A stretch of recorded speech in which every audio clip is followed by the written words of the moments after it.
A ver, Abril, ¿nadie de la gerencia dijo nada? ¿Ni una notificación? ¿Ni un memo? Nada. Después de que reportaste 0 infracciones en el episodio pasado. Silencio total. Y eso, viniendo de la gerencia, me pone más nerviosa que si me hubieran mandado 10 advertencias juntas. El silencio de un jefe nunca es buena señal, flaca. Es como el mar antes de una tormenta. Bueno, no hay tiempo de preocuparnos por eso ahora. Tenemos que seguir con el protocolo, guste o no. Y hoy toca la segunda parte de nuestro filósofo favorito. Espero que la audiencia recuerde dónde nos quedamos, porque yo, honestamente, todavía no me recupero de tener que contar mi vida en entregas, como si fuera un rollo de papiro cortado a la mitad por un escriba con prisa. Bienvenido de vuelta, filósofo. Para quien se perdió la primera parte, la vez pasada dejamos a este hombre recién saliendo de ver morir a su maestro Sócrates, convencido de que el poder sin virtud es solo apetito con espada, y a punto de confesarnos que terminó vendido como esclavo en un mercado. Cosa que, para que quede en el registro oficial, todavía no nos explica cómo pasó. Es una historia que empieza, como casi todos mis errores, con un exceso de fe en que un hombre con poder absoluto podía aprender a gobernar con sabiduría. Sicilia. Sicilia, barquero.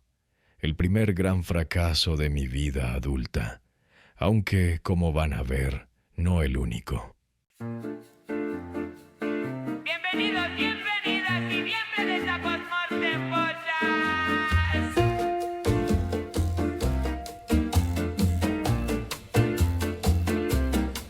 Ellos creían que podían irse sin dejar rastro. Ja. Nosotros los tenemos aquí, listos para contarte que salió mal, con toda la sinceridad que solo la muerte puede dar. Prepárense, secretos, errores épicos, un poquito de caos y mucha, pero mucha diversión.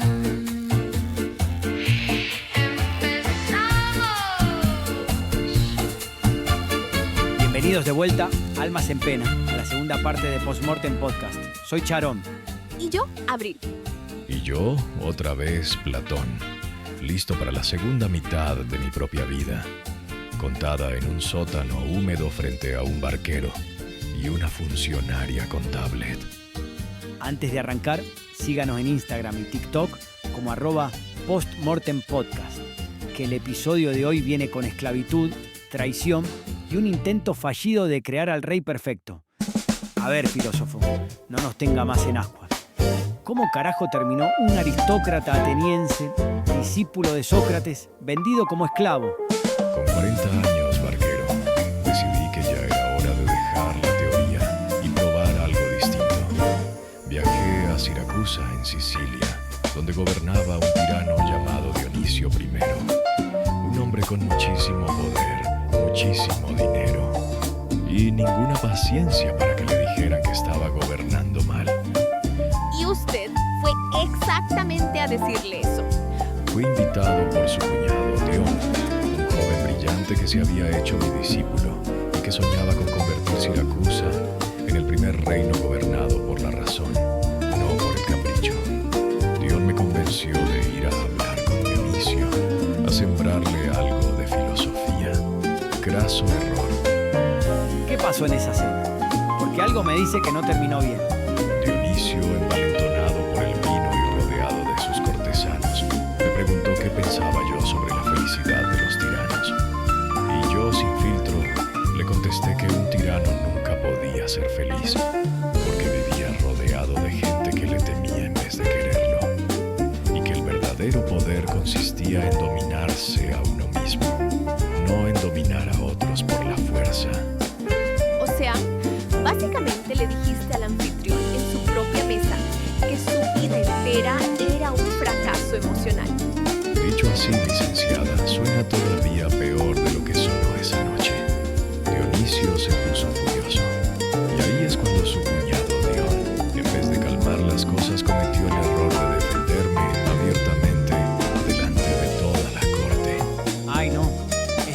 sale bien. Nunca, barquero.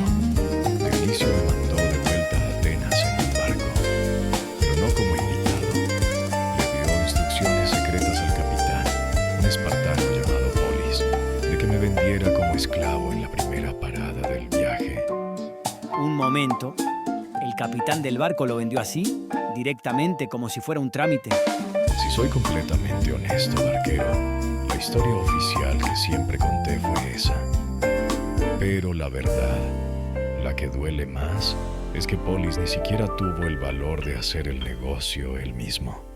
Me abandonó en la costa de Egina y fueron piratas quienes me capturaron y me arrastraron al mercado. Nada como ser evaluado por un pirata para recordarte lo frágil que es la dignidad de un filósofo. ¿Piratas? ¿En serio? Eso suena a película de aventuras, no a biografía filosófica. La vida real, licenciada, siempre tiene mejores argumentos que la ficción y también peores finales. Pero sigamos. ¿Qué se siente eso, filósofo? Pasar de discutir sobre la virtud con los hombres más poderosos de Sicilia a que te examinen los dientes como a un caballo. Se siente exactamente como se imagina, barquero. Frío, humillante y extrañamente clarificador. Porque ahí, parado en ese mercado, entendí algo que ninguna discusión filosófica me había enseñado hasta entonces. Que la dignidad de un hombre no depende de cuánto sepa, sino de cuánto puedan quitarle otros sin que él pueda impedirlo. ¿Y cómo saliste de ahí? Por pura casualidad, licenciada, un amigo mío, un filósofo cirenaico llamado Aníceres, pasaba por Egina. Me reconoció en el mercado y pagó mi rescate de su propio bolsillo, sin dudarlo. Cuando quise devolverle el dinero después, se negó a aceptarlo. Dijo que cualquiera merecía el privilegio de rescatar a un filósofo. Qué grande ese amigo. El más grande, barquero. Aunque el episodio me dejó una cicatriz que jamás mencioné en mis diálogos. Ustedes son, literalmente, los primeros en 2400 años a quienes se lo cuento con tanto detalle. A ver, filósofo, porque de esa humillación en Egina salió algo grande, ¿no? Algo que todavía existe en la memoria del mundo. Salió la academia, barquero. Cuando regresé a Atenas, ya rescatado y con los pies otra vez en tierra firme, decidí una cosa. Nadie más iba a tener que aprender filosofía a los golpes, como me tocó a mí. Compré un terreno en las afueras de la ciudad, cerca de un bosquecito dedicado al héroe académico, y ahí fundé una escuela. No fue una escuela cualquiera. Funcionó durante casi 900 años, hasta que el emperador Justiniano la cerró en el año 529 de la era común. 900 años, licenciada.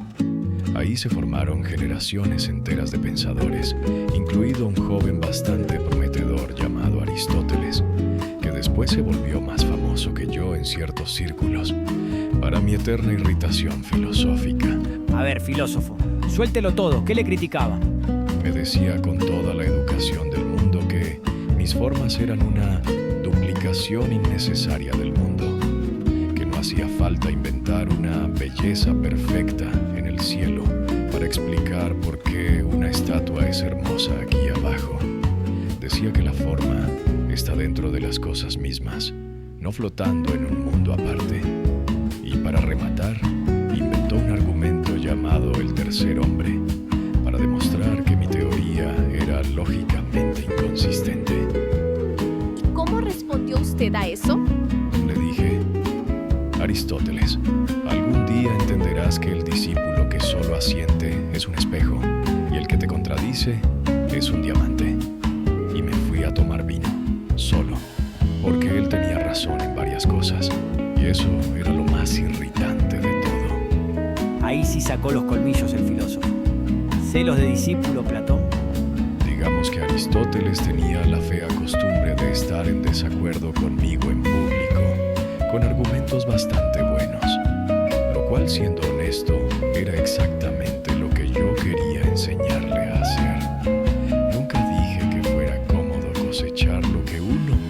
siembra. ¿Y qué se enseñaba ahí? Porque el nombre academia hoy en día suena a algo muy formal, pero imagino que en su época era distinto. Enseñábamos de todo, licenciada, matemáticas, astronomía, política, ética. Sobre la puerta de entrada mandé grabar una frase: que no entre aquí quien no sepa geometría. No porque odiara a la gente sin estudios, sino porque quería que mis alumnos entendieran que existen verdades exactas, inmutables, más allá de la opinión de cada quien, antes de meterse a discutir sobre algo tan resbaladizo como la justicia o el bien. Que no entre aquí quien no sepa geometría. Suena muy matemático para un filósofo.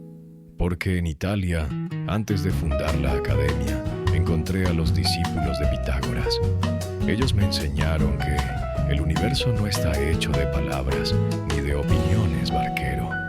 Está hecho de números y proporciones. Si no entiendes que la belleza, la justicia y el orden son, en el fondo, estructuras matemáticas perfectas, nunca entenderás mis formas. La geometría no era un capricho en mi puerta, era la llave para salir de la caverna. O sea, que su teoría de las ideas perfectas no es solo poesía, sino que tiene fórmula matemática. Exactamente, barquero. Y si no me cree, pregúntele a Arquitas de Tarento, el matemático que tuvo que rescatarme de Sicilia la tercera vez. Él lo explica mejor que yo, aunque con menos anécdotas divertidas. O sea que fundó la primera universidad del mundo por despecho a un mercado de esclavos. Dicho así, barquero, suena menos noble de lo que me gustaría admitir. Pero probablemente tenga usted razón. ¡Ya no puedo más! ¡Ese latido está debajo de mis tablas y no para nunca! ¿El corazón fantasma de sus recuerdos innombrables sigue arruinando su hora de té? ¿Sus visitas hacen preguntas incómodas sobre los ruidos del sótano? Entonces usted necesita Carpintería Ojo de Buitre, nuestras exclusivas tablas de roble macizo, traídas directamente de la Selva Negra, que están garantizadas para bloquear el 100% de corazones fantasma, Relojes escondidos bajo el entablado, graznidos de cuervo a medianoche o supuestos gritos molestos de ese vecino que desapareció misteriosamente. ¡Dios mío, el silencio! ¡Es tan hermoso! Así se siente vivir sin remordimientos estructurales.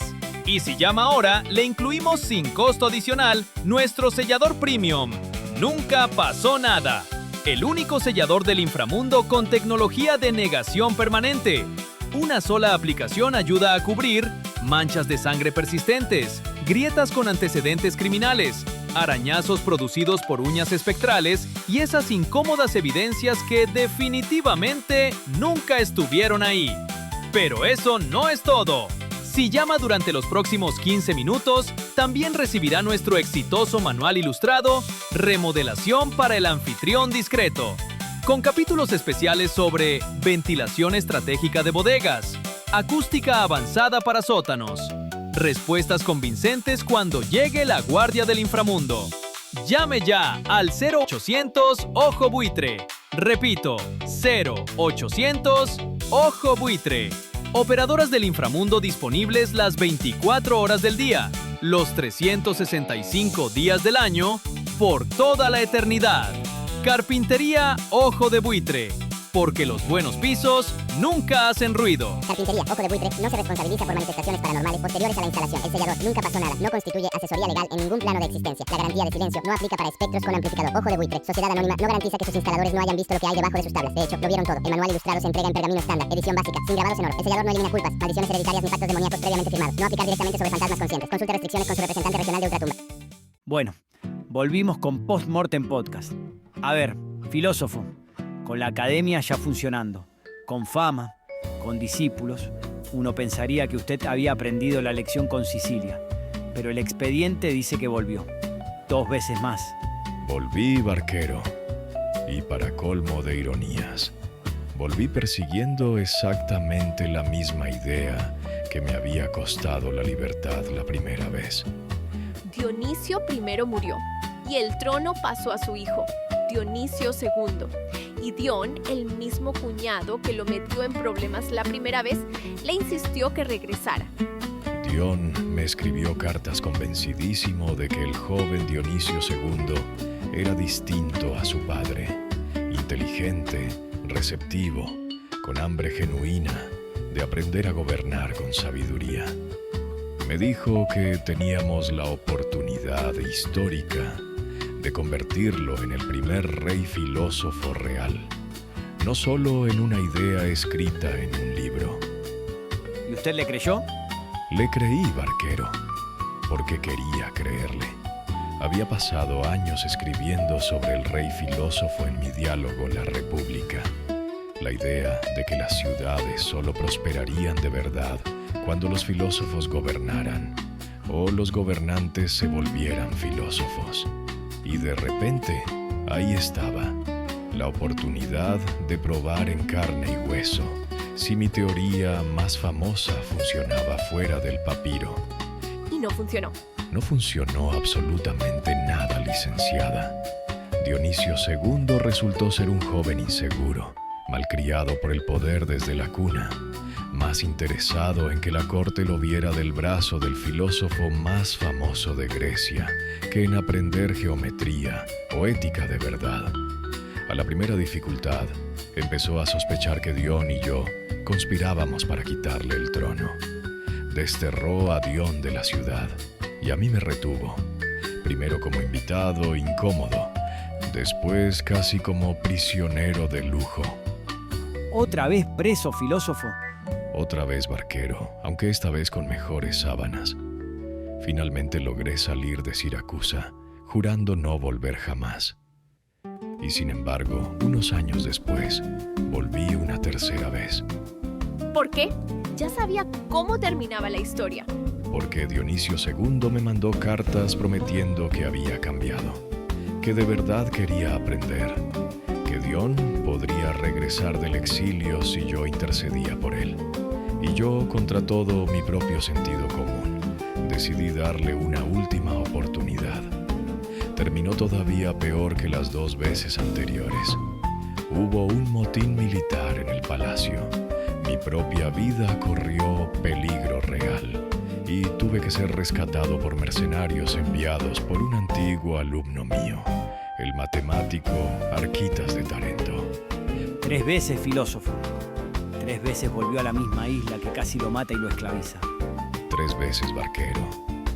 Y para rematar la tragedia, unos años después, Dion finalmente logró tomar el poder en Siracusa por la fuerza, casi cumpliendo mi sueño del gobernante filósofo. Y fue asesinado por sus propios aliados antes de poder gobernar en serio ni un solo día. Filósofo, usted escribió el libro más famoso de la historia sobre cómo debía gobernarse una ciudad ideal. Y en la vida real, cada vez que lo intentó de verdad, terminó esclavizado, preso o viendo morir a la única persona que de verdad lo intentó. ¿Cómo se vive con esa distancia? Con bastante dificultad, licenciada. Filósofo, perdón que lo interrumpa, pero tengo una pregunta de protocolo. Bueno, en realidad es curiosidad personal. ¿Usted escribió todo esto en algún lado? Porque suena a confesión de bar, no a diálogo filosófico. Aguda observación, licenciada. Sí, lo escribí. En lo que los eruditos llaman hoy la Carta 7. Es el único escrito mío donde dejé de lado los diálogos y los personajes ficticios y hablé en primera persona. Confieso allí, con tinta y amargura, que mi fe en los tiranos ilustrados fue mi mayor estupidez. Pero, irónicamente, casi nadie lee esa carta hoy. Prefieren mi república, que es mucho más bonita y mucho menos sincera. ¿Y por qué no la leemos ahora en el podcast? Porque, barquero, la verdad duele más cuando la cuentas en vivo. La carta es el pasado. Esto es el presente. Si les soy honesto, por primera vez en 2400 años. Durante mucho tiempo me dije que el problema había sido Dionisio, o la corte, o la mala suerte de nacer en una isla llena de intrigas. Pero con el tiempo entendí algo más incómodo. ¿Qué cosa? Que yo mismo había cometido el error que toda mi filosofía advertía contra cometer. Escribí que la mayoría de la gente prefiere las sombras de la caverna a la luz incómoda del sol. Y sin embargo, 3 veces seguidas confié en que un hombre criado entre lujo, poder absoluto y aduladores desde la cuna iba a preferir la luz solo porque yo se la ofrecía con buenos argumentos. La teoría era sólida, barquero. Lo que fallaba era mi confianza en que la teoría sola bastaba para cambiar a un hombre que nunca había tenido que cuestionarse nada. O sea, usted sabía cómo debía ser un buen gobernante en el papel, pero no pudo controlar si la persona real quería, ¿de verdad, convertirse en eso? Exactamente, licenciada. Ahí aprendí la lección más dura de mi vida entera. Más dura incluso que ver morir a Sócrates. Se puede escribir la ciudad perfecta con toda la lógica del mundo, pero no se puede obligar a nadie a querer salir de su propia caverna. Uno puede señalar la salida. Uno puede incluso arrastrar a alguien hasta la puerta. Pero el paso final, hacia la luz, cada quien tiene que darlo por sí mismo. Pesado eso, filósofo. Pesadísimo, barquero. Y lo más irónico de todo es que la parte de mi filosofía que más se recuerda hoy, 2400 años después, no es la ciudad perfecta que diseñé con tanto cuidado. Es la advertencia de que casi nadie, ni siquiera un tirano bien intencionado, quiere de verdad salir de la caverna cuando se lo ofrecen. Filósofo, antes de despedirlo, como es tradición en este búnker, ¿qué consejo les deja a los vivos que nos escuchan? Les diría que desconfíen de la idea de que basta con tener razón. Yo tenía razón sobre Dionisio, sobre la corte, sobre la fragilidad del poder sin virtud. Y aún así fracasé 3 veces. Porque tener razón no es lo mismo que lograr que otro la escuche de verdad. Si algún día intentan sacar a alguien de su propia caverna, háganlo con toda la paciencia del mundo. Y estén preparados para que, aún así, decida quedarse adentro. Eso no los vuelve a ustedes menos sabios. Solo significa que la libertad de elegir, incluso la de elegir mal, nunca fue suya para regalar. Eso tampoco lo voy a reportar, filósofo. ¿Y usted, filósofo? ¿Cómo termina la historia? El expediente dice que murió tranquilo. Cosa rara para alguien con su currículum de desastres. Sorprendentemente tranquilo, barquero. Morí en Atenas, cerca de los 80 años, en medio de una boda a la que había sido invitado, según cuentan algunos. Otros dicen que morí escribiendo, con la pluma todavía en la mano. Prefiero pensar que fue lo segundo, aunque en el fondo no importa demasiado. Después de Sócrates, de Sicilia, de Dion, una muerte tranquila casi se sintió como una broma cósmica de buen gusto. Gracias, filósofo. De verdad. Gracias a ustedes, licenciada Barquero, por dejarme contar, por primera vez completa, la distancia entre lo que uno escribe y lo que uno logra vivir. Grande, filósofo. Gracias por bajar hasta este búnker 2 veces, a contarnos la verdad completa. Y recuerden, vivos, no olviden seguirnos en nuestras redes sociales. En Instagram y TikTok nos encuentran como @postmortempodcast. Quédense suscritos en YouTube y denos sus 5 estrellas en Spotify y Apple Podcasts. Y no se pierdan el nuevo track inspirado en este episodio, en el perfil oficial de Postmortem Music en todas las plataformas de streaming. Y recuerden, vivos, al final, todo cadáver nos recuerda que se puede señalar la salida de la caverna con toda la razón del mundo, pero el paso final siempre lo tiene que dar cada quien, solo.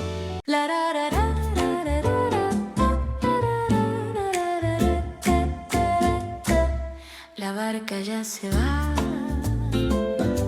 no hay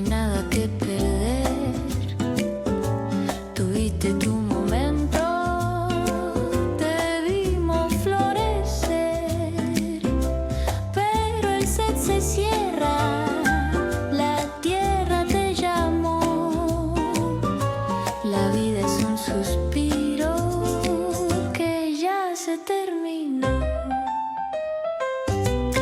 Postmortem, ríe antes del final. Postmortem, un viaje sin igual.